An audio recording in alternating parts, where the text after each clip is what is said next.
Hello friends, welcome to Home Food Zone. இன்னைக்கு இந்த வீடியோல நல்ல வித்தியாசமான ஒரு ஸ்நாக்ஸ் ரெசிபி. நீங்க இத பிரேக்ஃபாஸ்டா கூட கொடுக்கலாம். கண்டிப்பா இது குழந்தைகளுக்கு ரொம்ப பிடிச்ச ஒரு ரெசிபியா இருக்கும். இத எப்படி செய்யறது பார்க்கலாம். இத செய்யிறதுக்கு ஒரு பவுல்ல 1.5 கப் அளவுக்கு பச்சரிசி மாவு சேர்த்துக்கோங்க. இது கூட ஒரு பிஞ்ச் அளவுக்கு உப்பு சேர்த்துட்டு ஒரு தடவை நல்லா கலந்து விட்டுக்கலாம். இது கூட சேர்க்கிறதுக்கு 1.5 கப் அளவுக்கு நல்ல சூடான தண்ணி கொஞ்சம் கொஞ்சமா சேர்த்துட்டு பிசைஞ்சு விட்டுக்கோங்க. 1.5 கப்ல இருந்து 1.5 கப் வரைக்கும் தேவைப்படும். நீங்க எடுத்துக்கிற மாவுக்கு ஏத்த மாதிரி கொஞ்சம் குறச்சலாவோ அதிகமாவோ தேவைப்படும். நல்லா ஒண்ணு போல திரட்டி பிசைஞ்சு எடுத்துக்கோங்க. நல்லா சாஃப்ட்டான மாவா இருக்கணும். இந்த அளவுக்கு நல்லா பிசைஞ்சு எடுத்துட்டு இப்போ இதில இருந்து கொஞ்சம் கொஞ்சமா மாவு பிரிச்சு எடுத்து சின்ன சின்ன உருண்டைகளா நம்ம உருட்டி எடுத்துக்கலாம். நம்ம கொலக்கட்டைக்கு செய்யறதை விட ஒரு 1/4 சைஸ் மட்டும் தான் செய்யணும். ரொம்ப குட்டி உருண்டையா நம்ம செஞ்சு எடுக்கணும். இதே மாதிரி அல்லது இதை விட சின்னதா கூட செஞ்சு எடுத்துக்கலாம். ஒரு சின்ன பட்டாணியோட அளவுக்கு நம்ம செஞ்சு எடுக்கணும். இப்போ இதே போலவே எல்லாத்தையுமே செஞ்சு எடுத்துட்டு வந்தாச்சு.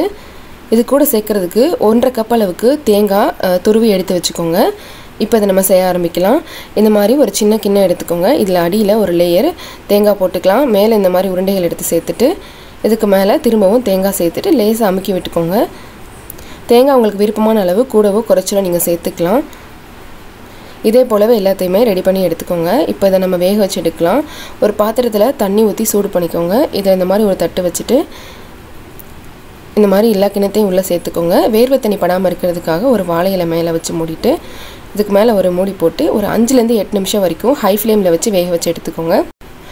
இப்போ பார்த்தீங்கன்னா நல்லா வெந்து வந்திருக்கு. நல்லா ஆறுனதுக்கப்புறம் இந்த பவுல்லேருந்து நம்ம வெளியில் எடுக்கலாம். இது அப்படியே இருக்கட்டும். இது கூட சேர்க்கறதுக்காக ஒரு மிக்சிங் பவுலில் 10 முந்திரி பருப்பு, 3 ஏலக்காய், கூடவே ஒரு 20லேருந்து 25 வரைக்கும் பாதாம் சேர்த்துக்கலாம். இதை நல்லா எவ்வளோ பவுடராக அரைக்க முடியுமோ அரைச்சி எடுத்துகிட்டு வந்துடுங்க. இப்போ இதை செய்கிறதுக்கு ஒரு பாத்திரத்தை சூடு பண்ணிவிட்டு இதில் நான் 2 கப் அளவுக்கு பால் எடுத்திருக்கேன். உங்களுக்கு தேவையான அளவு நீங்கள் எடுத்துக்கலாம். பால் நல்லா கொதிச்சு வரட்டும்.